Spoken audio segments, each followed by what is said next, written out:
이 이야기를 들려주신 딸기하우스 사장님 감사드립니다.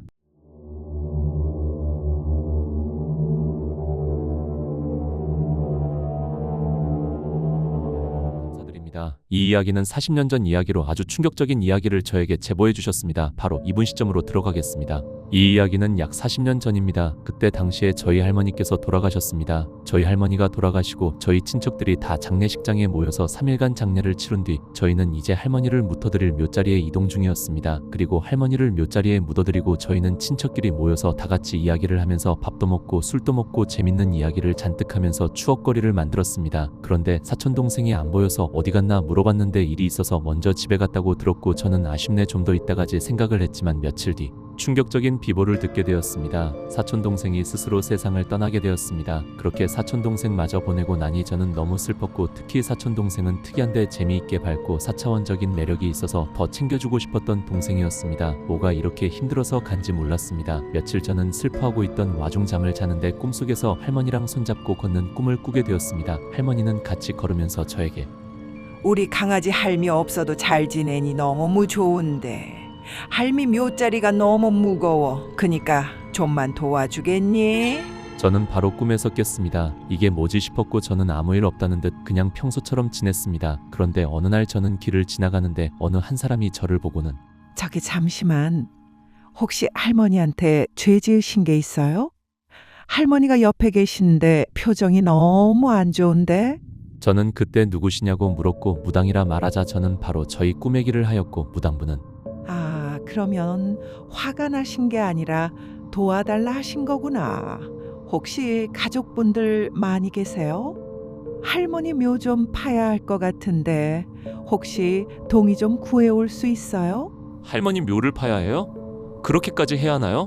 무거우시대잖아. 그러면 그 묘에 지금 주인이 따로 있거나 아니면 다른 무언가 있다는 뜻인데 이건 파봐야 알 것 같아서 그래. 그래서 저는 일단 알겠다 하였고 먼저 부모님에게 물어보았습니다. 그리고 부모님은 당연히 거절하였습니다. 왜냐하면 부모님이나 저나 모태신앙이기 때문이죠. 그래서 전 그냥 포기하던 중 다음날 아버지가 저에게 그 무덤 파자 아빠도 할머니 꿈꿨다 말씀하였습니다. 저는 알겠다 하였고 큰아버지에게 여쭈어보니 큰아버지는 호통을 치며 다 나가라 하였습니다. 큰아버지는 뭔가 알고 있는 느낌이었고 저는 어떡하지 싶었습니다. 그리고 그때 그 무당을 찾아가서 큰아버지를 같이 설득시켜보자 하였고 무당도 같이 가서 큰아버지랑 같이 이야기를 하는데 무당이 눈빛이 변하더니 야, 너 장남이라는 놈이 뭐가 무서워서 그렇게 피해? 지금 경찰 불러서 묘 파볼래? 아님 사실대로 말할래? 나 그냥 온 거 아니고 어느 정도 예상은 하고 왔으니 사실대로 말해.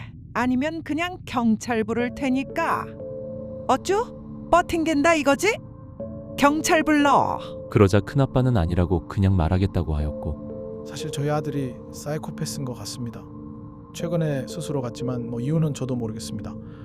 그런데 저는 꿈에서 어머니가 나와서 저에게 나 너무 무겁다고 너의 자식이 한 짓이니 너가 좀 도와달라고 부탁을 하였고 저는 아들 방에 가서 다 뒤져보니 어떤 책이 나왔는데 그동안 아들 녀석이 지금까지 저지른 안행들이 나왔고 저는 그때 아들이 어떤 사람을 죽인 걸 확인했습니다. 그리고 그걸 저희 어머니 관에 몰래 넣은 것까지 적혀 있었고요. 사람을 막상 죽여보니 숨고 사는 게 싫어서 스스로 갔다고 적혀 있었습니다. 저는 이걸 보고 그냥 그 책을 태웠습니다. 저도 무섭고 두렵습니다.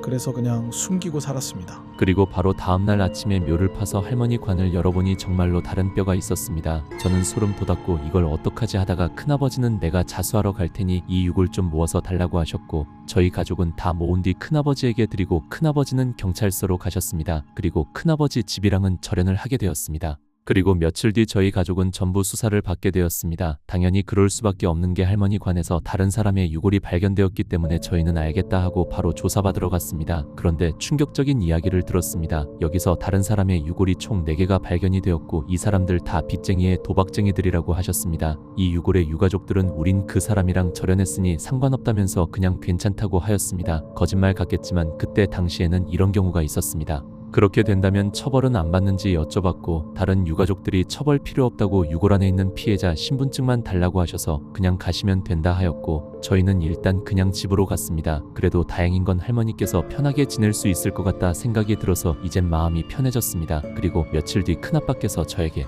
장항수 심원이라 들어봤냐 물었습니다. 저는 처음 듣는 곳이라고 말하였고 제 사촌동생이 여기서 일하고 있었다. 정신병원 같은 곳이라고만 말해주셨고 저는 별 생각 없이 제 인생을 살았습니다. 그리고 몇 년 뒤 어떤 프로그램을 보았습니다. 그 프로그램에는 장항수 심원 관련된 이야기가 나왔고 저는 충격적인 이야기를 들었습니다. 장항수 심원은 가족 간의 트러블이 있거나 재산 문제로 가족을 버리고 싶다 하는 사람들을 이곳에 팔아넘기고 죽든 말든 신경도 안 쓰는 곳이었고 그곳에서 생활은 더더욱 말할 필요가 없었습니다. 그래서 저는 이제 알게 되었습니다. 제 사촌동생이 사이코패스가 아니라 본인이 그곳에 있으면서 4명의 사람을 해쳤고 그 유골을 가져와서 몰래 할머니 관에 넣은 것이고 그것이 들킬까 두려워서 스스로 간 것이라고 판단이 되었습니다. 이 장항수 심원에 대해서 제가 자세히 아는 게 없어서 말은 길게 못하지만 일단 확실한 건 사람이 살 곳이 아닌 건 맞는 것 같습니다. 사람이 아니라 짐승이 들어가도 못 참고 탈출할 정도라고 생각합니다. 그곳에서 제 사촌동생이 일을 했다니 저는 충격이었고 이 이야기를 그냥 평생 안 하면서 살고 있습니다. 왜냐하면 저희 집안의 수치입니다.